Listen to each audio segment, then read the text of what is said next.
అందరికీ జై శ్రీరామ్. ఈరోజు చూపాయి వచ్చేసరికి కంచనవరణ విరాజసువేష కానన కుండల కుంచిత కేశ.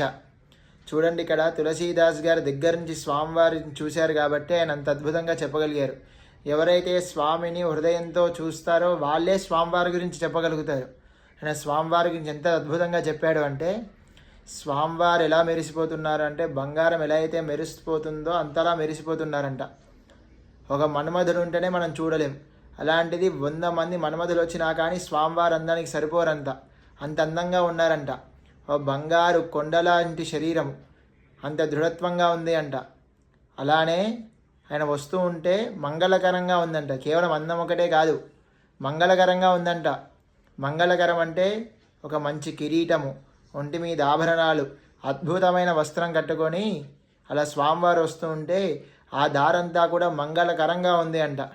అలానే అయోధ్యకు శ్రీరామమూర్తి తిరిగి వెళ్ళినప్పుడు పట్టాభిషేకం చేసే సమయంలో హనుమంతుడు సరయూ నదిలో స్నానం చేసి వచ్చిన తర్వాత అద్భుతమైన శుభ్రమైన వస్త్రం కట్టుకొని 2 చెవులకు కూడా కుండలాలు అంటే 2 చెవు కమ్మలు పెట్టుకొని వెళ్ళారంట.